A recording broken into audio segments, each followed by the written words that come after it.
သမီးကိုကတုံးဖြစ်အောင်လုပ်တဲ့ဆရာမတွေကိုကတုံးဖြစ်အောင်ပြန်လုပ်ပေးမယ်လို့သမီးလေးရဲ့မျက်လုံးတွေကိုစိုက်ကြည့်ရင်အန်ဂျစ်ကဂရီပေးလိုက်ပါတယ်ကျမရဲ့ခိုင်မာတဲ့မြစ်တာနဲ့အကာအကွယ်ပေးမှုကြောင့်ရှောင်ရွေရဲ့ရင်ထဲကအကြောက်တရားတွေဟာခဏတာတော့ငြိမ်သက်သွားခဲ့ရပါတယ်ရှောင်ရွေကကျမကိုမေ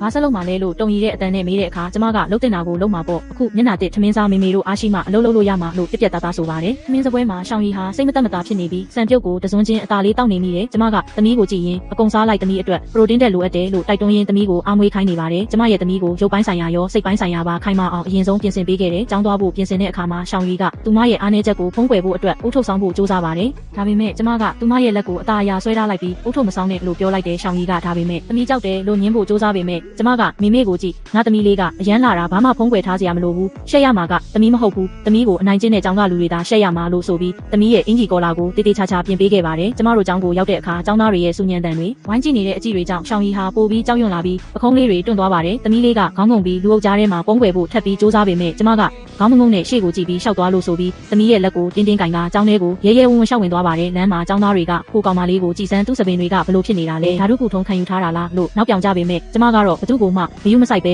သမီးကိုနာကျင်အောင်လုပ်ခဲ့တဲ့အတန်းပိုင်ဆရာမကိုသာအေးဆက်ဆက်အကြည့်တွေနဲ့ရှာဖွေနေပါတယ်။ဝင်းပြင်မှာကျောင်းသားတွေအားလုံးတန်းစီပြီးအခမ်းအနားလုပ်နေတော့ကျမကစင်ပေါ်ကိုဓာတ်ရိုက်လျှောက်သွားပါတယ်။ကျောင်းအုပ်ကြီးကပြေးလာကကျမကိုတားပြီးအခုကကျောင်းရဲ့အပတ်စဉ်စုဝေးပွဲအခမ်းအနားလုပ်နေတာပါ။တခုခုပြောစရာရှိရင်ကျေးဇူးပြုပြီးကျွန်တော်ရဲ့ရုံးခန်းထဲမှာပဲခဏသွားဆောင်ပေးပါအခုလိုလူအများရှေ့မှာဝင်လာတာကကျောင်းရဲ့စီကန်းနဲ့မညီညွတ်တယ်လို့ကျောင်းသားတွေအတွက်လည်းမကောင်းပါဘူးလို့ဆိုတယ်။ကျမကဒေါသတကြီးနဲ့စီကန်းဟုတ်လားကျမသမီးလေးဒီကျောင်းမှာအနိုင်ကျင့်ခံနေရတော့ကသမီးလေးငိုနေရတော့ကရောရှင်တို့ပြောတဲ့စီကန်းတွေကမရောက်နေလို့လဲကျောင်းအုပ်ကြီးအနေနဲ့ဒါတွေကိုမသိချင်အောင်ဆောင်နေတာလားကျောင်းအုပ်ကြီးကအဲ့ဒီကိစ္စကိုကျွန်တော်တို့တေချာဆွေးနွေးလို့ရပါတယ်အခုကတော့ကျောင်းသားမိဘတွေရောဧည့်သည်တွေရောရှိနေတာမို့လို့ခဏလောက်ဖယ်ပေးဖို့တောင်းဆိုချင်ပါတယ်ကျွန်တော်တို့ကျောင်းရဲ့ဂုဏ်သိက္ခာကိုလည်းငဲ့ညာပေးပါဦးလို့ဆက်ပြောတယ်ကျမကမလျှော့နိုင်ပါဘူးဂုဏ်သိက္ခာရှင်ကျောင်းရဲ့ဂုဏ်သိက္ခာကကျမသမီးရဲ့ဘဝထက်ပိုရေးကြီးလို့လား